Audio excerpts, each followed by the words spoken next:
நேயர்கள் அனைவருக்கும் வணக்கம். சக்தி ஜோதிடம் வழியாக உங்களை சந்திப்பது உங்கள் வழிகாட்டி ஜோதிடர் கண்ணன். கைரேகை கருத்துக்களை மிக எளிமையாக உங்கள் கையை பார்த்தவுடன் புரியும்படி கற்றுக் கொடுத்து கொண்டு வருகிறோம்.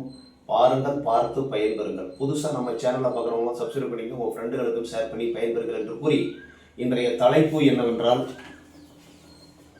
7 கையில் காணும் மேடுகளும் பலன்களும் சுக்கிரமேடு சிறப்பு விளக்கம். நம்ம சிறப்பு விளக்கத்துக்கு வந்திருக்கோம். ஒவ்வொரு மேடா பார்த்துக்கிட்டு இருக்கோம். இன்னைக்கு 7வது பகுதி சுக்கிரமேடு. இப்போ நம்பர் 1 வந்து குருமேடு. ஆள்காட்டி விரலுக்கு கீழே இருக்கிறது குருமேடு. குருமேடு உபதேசம் செய்யக்கூடிய ஒரு பதவியில் இருப்பார். சனிமேடு வேலையில ரொம்ப மும்மரமா இருப்பாங்க. வேலை, வாழ்க்கையில பணம் சம்பாதிக்கிறது, லாபம் சம்பாதிக்கிறது சனி பகவானுடைய மேடு உயர்வா இருந்தா. இப்ப சூரியனுடைய மேடு உயர்வா இருந்தா புகழுக்காக இயங்குவார்கள்.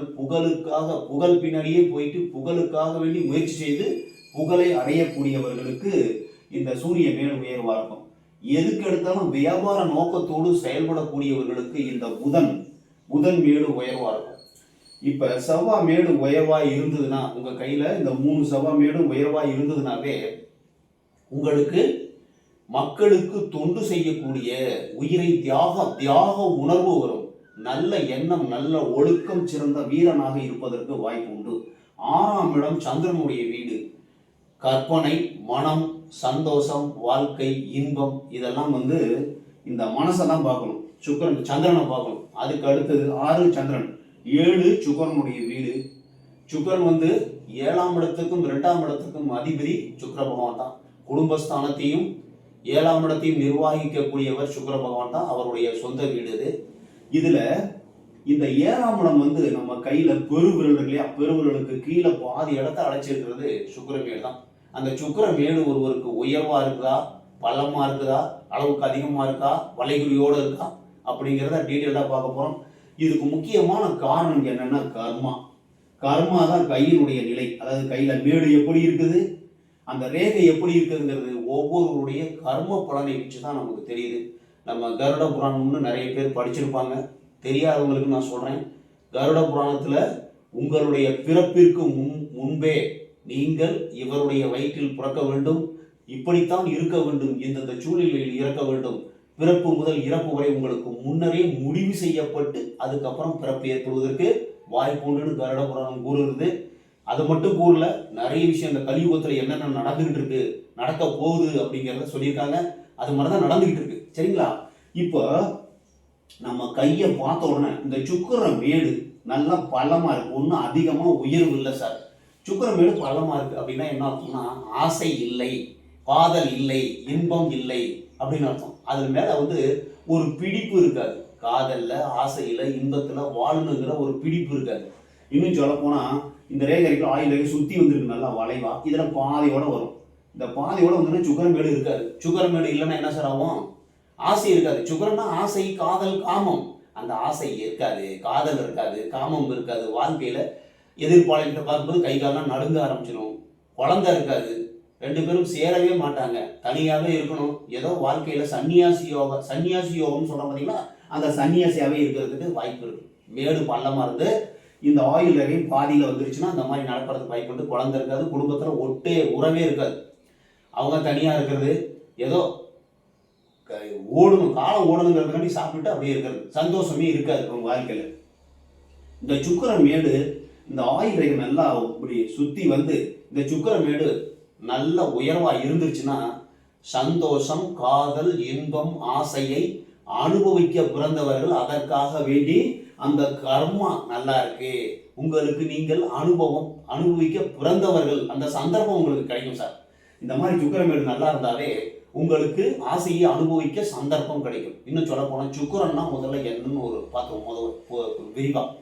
சுக்கிர பகவான்னா உங்கள் மனதில் எழக்கூடிய ஆசை. அதுக்கு முன்னாடி கர்மா. முதல்ல நம்மளுடைய கர்மாவின்படி தான் ஆசை.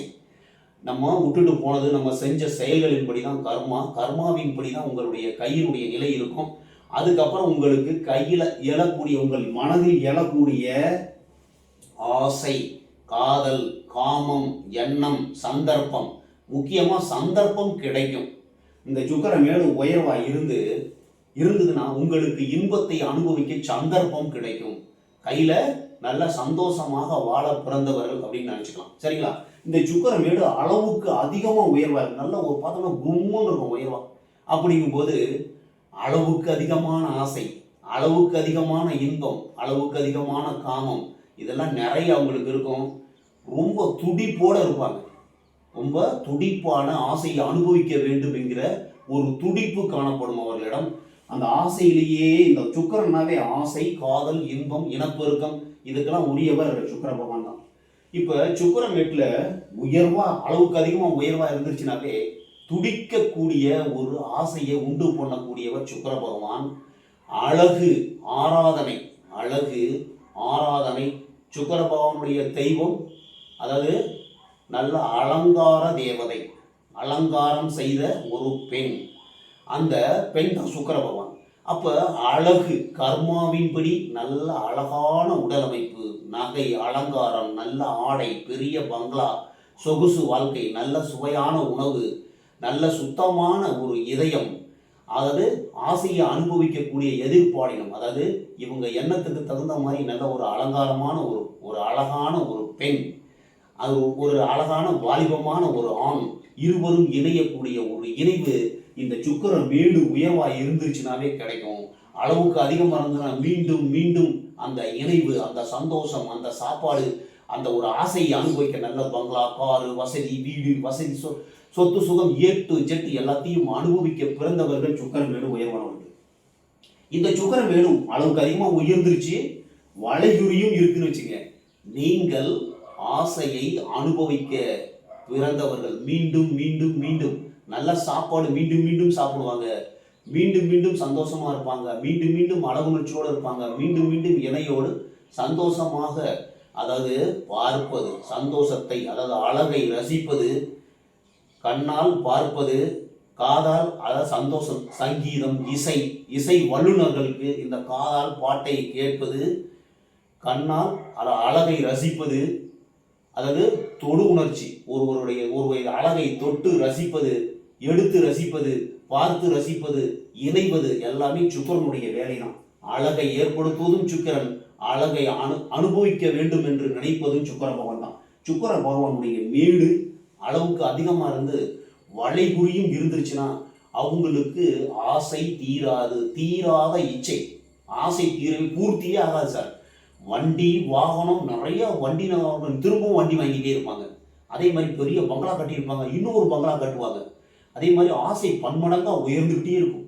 மனைவி, எக்கச்சக்கமான மனைவி. ஒரு ஆணுக்கு மனைவிகள் நிறைய இருக்கும், தொடர்பு நிறைய இருக்கும், காதல் நிறைய இருக்கும், காமம் நிறைய இருக்கும். அது ஆசை தீரவே தீராது. அதே மாதிரி தான் பெண்ணும், ஆணுக்கும் பெண்ணுக்கும் ஒரே தான். என்ன, பெண்கள் கொஞ்சம் அடக்கி வாசிப்பாங்க, ஆண்கள் தெரியும், பெண்களுக்கு தெரியாது. அது மனசுக்குள்ளேயே ஒரு சில பேருக்கு அடங்கிரும். எல்லாருக்கும் அந்த மாதிரி கிடையாது. அதுக்கு காரணம் என்னன்னா நம்ம புத்தி ரேகையை பார்க்கணும். இந்த புத்தி ரேகை இருக்கு இல்லையா, இந்த மேல இருக்கிறது இறுதி ரேகை, இடையில இருக்கிறது புத்தி ரேகை. அந்த ஆயில் ரேகை நல்லா இருந்து உடம்பு நல்லா இருக்கு, மனசு நல்லா இருக்கும் அர்த்தம், சந்திரன் நல்லா இருக்கும். இந்த புத்தி ரேகை நேரம் வந்துருச்சுன்னு வச்சுங்க, புத்தியை கொண்டு மாற்றி ஒரே ஒரு கணவன், ஒரே ஒரு மனைவியோடு இன்பத்தை மீண்டும் மீண்டும் அனுபவிக்கக்கூடிய ஒரு நிலை உருவாகும். இருந்தாலும் கர்மா எப்படி இருக்குன்னு பார்க்கணும், கையோட நிலையை பார்க்கணும், எல்லாத்தையும் பார்த்துதான் முடிவு பண்ணணும். அளவுக்கு அதிகமாக இந்த சுக்கிரமேடு உயர்ந்து இதில் வளைகுறினா எப்படி இருக்குன்னா, இங்கே பாருங்க, இப்படி இருக்கும். இதான் வளைகுறி. இந்த வளைகுறி கையில் இருந்துருச்சுன்னு வச்சுங்க, வலையில மாட்டுற ஒரு மீனோ ஒரு மிருகமோ ஒரு உயிரோ தப்பிக்கவே முடியாது. மீண்டும் மீண்டும் மீண்டும் அந்த வலைக்குள்ளேயே இருக்கும். பார்த்தீங்களா? அதே மாதிரி ஆசை மீண்டும் மீண்டும் மீண்டும் நல்லா சாப்பிட்றது, நல்லா அனுபவிக்கிறது, சந்தோஷம், இணை, அந்த ஒரு வலையில மாட்டின மாதிரி உள்ளுக்குள்ள அதுலேயே மீண்டும் மீண்டும் உழண்டு கொண்டே இருப்பார்கள். அதான் சந்தோஷத்தை அனுபவிக்கிறது அவங்களுடைய வேலையாக இருக்கும்.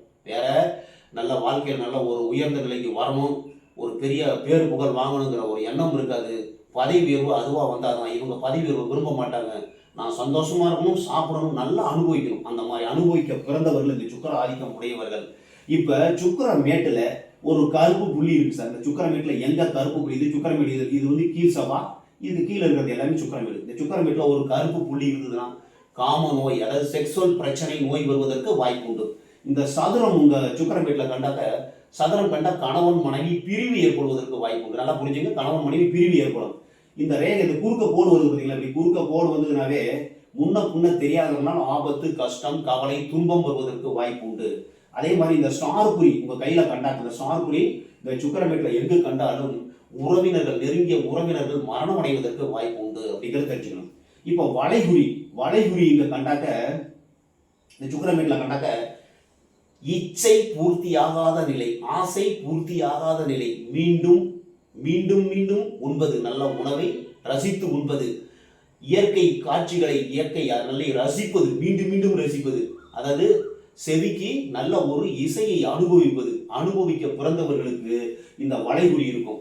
நல்லா பார்ப்பது, நல்லா கேட்பது, இசையை கேட்பது, நல்ல உணவு நல்ல ருசியான ஒரு டிசைனா நல்ல ஒரு வகையான உணவுகளை உண்பது, நல்ல அழகான இணை, நிறைய இணையோடு தொடர்பு கொள்வது, சந்தோஷமாக இருப்பது, உடல் இன்பம், உடல் சுகத்தை அனுபவிக்க பிறந்தவர்கள் இந்த வளைகுறி இருக்கக்கூடியவர்கள். இச்சையை ஆசை பூர்த்தியாக வலைக்குள்ள மாட்டணும். ஒரு மிருகமோ ஒரு மீனோ அதுல இருந்து வெளியில வர முடியாது இல்லையா, அதே மாதிரி காதல், காமம் இதுல உழண்டு கொண்டே இருப்பார்கள். சந்தோஷமாக மீண்டும் மீண்டும் மீண்டும் அந்த சந்தோஷத்திலேயே இருப்பாங்க. சரிங்களா? இப்ப ஒரு பெருக்கல் குறி வந்ததுனாவே, இந்த பெருக்கல் குறி ஒரே ஒரு கணவன், ஒரே ஒரு மனைவி, இந்த சுக்கிரமேட்டில் பெருக்கல் குறி இருந்ததுன்னா ஒரே ஒரு இணையை தேர்ந்தெடுத்து சந்தோஷமாக வாழக்கூடிய நிலை உருவாகும். இப்போ முக்கோணம் சார், முக்கோணம் கையில் இருந்ததுன்னா, அதாவது காதலித்து திருமணம் செய்து கொள்வார்கள். ஒன்று, எதுக்காண்டி காதலிக்க திருமணம் செய்துப்பாங்க? நிறைய பெரிய கார் இருக்கு, சொத்து சுகம் இருக்கு, அவருக்கு அந்த பொண்ணை கல்யாணம் பண்ணிட்டா நிறைய சொத்து வரும், சுகம் வரும், பெரிய ஒரு அந்தஸ்து வரும்னு கல்யாணம் பண்ணிப்பாங்க. பெண்ணாக இருந்தாலும் ஆணாக இருந்தாலும் பொருளுக்காக வேண்டி, புகழுக்காக வேண்டி விரும்பி கல்யாணம் பண்றவங்களுக்கு இந்த முக்கோணம் கையில இருக்கும். மேல் நோக்குன ரேகைகள் இருக்கு பாத்தீங்களா, இந்த ரேகைகள் இருந்தாக்க இதுதான் செல்வாக்கு ரேகைகள் சொல்லுவோம். அதாவது பாசமான அண்ணன் தம்பிங்க, தங்கை, அக்கா, அதே மாதிரி காதலிகள், இது மாதிரி இருக்கவங்க சப்போர்ட் பண்ணுவாங்க. செல்வாக்கு, அவருக்கு மக்கள் மத்தியிலே செல்வாக்கு நிறைய இருக்கும், அதன் மூலமா வருமானம் நிறைய வரும் சார். இதுல எந்த குறி இருந்தாலும் கெடுதல் தான் சார். வளைகுறியும் கெடுதல் தான் ஒரு வகையில. ஆசையே தீராது, திரும்ப திரும்ப திரும்ப வந்துகிட்டே இருந்தால் அது கெடுதல் தானே. ஒரு சில பேருக்கு அது நல்லதா முடியும், ஒரு சில பேர் அதை விரும்புவாங்க, ஒரு சில பேர் வேணாம் அப்படின்னு விரும்புவாங்க. கண்ட்ரோல் பண்ணவே முடியாது சார். இந்த ஆசை கண்ட்ரோல் பண்ண முடியாத நிலைமைக்கு உருவாகும். இந்த கர்மாவின் நிலை கையில் கண்டிப்பாக தெரிய வரும். அதே மாதிரி பெருக்கல் குறி, ஒரே ஒரு கணவன் மனைவி, ஒரே ஒரு கணவனையோ மனைவியோ திருமணம் செய்து கொள்வது. முக்கோணம், பொருளுக்காக வேண்டி கல்யாணம் பண்ணிக்கிறது. இந்த மாதிரி மேல் நோக்கு ரேகைகள்னா செல்வாக்கு ரேகைகள், உங்களுக்கு நிறைய செல்வாக்கு இருக்கு அப்படிங்கிறது அர்த்தம். இந்த குறுக்க கோடு வந்ததுனாவே, இந்த குறுக்கு கோடு வந்ததுனாவே உங்களுக்கு அதுக்கு முன்ன புண்ண தெரியாதவங்களும் ஆபத்து வருவதற்கு வாய்ப்பு உண்டு. இந்த சுக்கிரமேட்டில் எந்த குறி இருந்தாலும் எச்சரிக்கையாக நம்ம ஆய்வு பண்ணணும். ஒரே ஒரு ப்ளஸ் என்னன்னா, இந்த முக்கோணம் இருந்ததுன்னா உங்களுக்கு பொருளுக்காண்டி திருமணம் செஞ்சுப்பாங்க. இந்த இன்டோ மார்க் இருந்தால் ஒரே ஒரு திருமணம். இந்த வளைகுறி இருந்ததுன்னா ஆசை தீராது. நம்ம சுக்கிரமேட்டை பாருங்க, சுக்கிரமேடு எப்படி இருக்கிறது. வத்தி இருந்ததுன்னா உங்களுக்கு ஆசை இருக்காது. அளவோடு உயர்வாக இருந்ததுன்னா நல்ல ஒரு சந்தோஷமான வாழ்க்கை, இன்பமாக நல்லபடியாக வாழ்றதுக்கு வாய்ப்பு இருக்குது. ஒரு நார்மலாக அவங்களுக்கு எல்லாமே கிடைக்கும். அளவுக்கு அதிகமாக உயர்வாக இருந்தால் மீண்டும் மீண்டும் மீண்டும் ஆசையை அனுபவிக்க பிறந்தவர்கள், காதலை அனுபவிக்க பிறந்தவர்கள், ஆசைப்பட்டது எல்லாத்தையும் அனுபவிப்பாங்க. அதே மாதிரி வளைகுறி இருந்துருச்சுன்னா கிடைக்கலன்னா எடுத்துருவாங்க. பிடுங்கி எடுக்கிறது, கஷ்டக்கூடிய ஒரு மனோபக்குவத்தை உருவாக்குவது நம்மளுடைய கர்மாவின் நிலை. கையில் ஒருத்தருக்கு மாதிரியே இந்த சுக்கிரமேடு இருக்கிறது கிடையாது. இந்த சுக்கிரமேடு ஒருத்தருக்கு பலமாக இருக்கும், ஒருத்தருக்கு உயர்வாக இருக்கும், ஒருத்தருக்கு செல்வாக்கு ரேகை மட்டும் இருக்கும், ஒருத்தருக்கு வளைகுறியோடு சேர்ந்துருக்கும். இதெல்லாம் ரேர் அமைப்பு. உங்கள் கையை பாருங்கள் எப்படி இருக்குதுன்னு பாருங்கள். நீங்கள் எதற்காக வேண்டி பிறந்திருக்கிறீர்கள், என்ன செய்ய முடியும், என்ன செய்ய முடியாது அப்படிங்கிறத ஓரளவு கண்டுபிடிக்கலாம். இன்னும் புத்திரேகை நல்லா இருந்ததுன்னா நீங்கள் நினைத்தால் உங்களால் மாற்ற முயற்சி செய்ய முடியும். முடியுமா முடியாதாங்கிறது அது இயற்கையோட கையில் இருக்குது. ஆனால் முயற்சி செய்வது மனிதனுக்கு கொடுக்கப்பட்ட ஒரு சிறந்த ஒரு வரப்பிரசாதம். மித்த மிருகங்கள், மித்த உயிர்களுக்கு முயற்சி செய்ய ஒரு அந்த சந்தர்ப்பம் வழங்கப்படாது. மனிதனுக்கு அந்த சந்தர்ப்பம் வழங்கப்பட்டுள்ளது. அவர் நினைத்தால், மனித இனம் நினைத்தால் மாற்ற முயற்சி செய்ய முடியும். நம்ம கையை பாருங்க, சுக்கிரமேட்டை பாருங்க, அது எப்படி இருக்குன்னு பாருங்க. நீங்க இந்த உலகத்துல எப்படி வாழ போறீங்கிறத எடுத்து காண்பிக்கக்கூடியது சுக்கிரமேடு என்று கூறி, மற்றும் ஒரு சிறப்பான காணொலியில் உங்களை சந்திக்கும் வரை உங்கள் வழிகாட்டி ஜோதிடர் கண்ணன். வணக்கம்.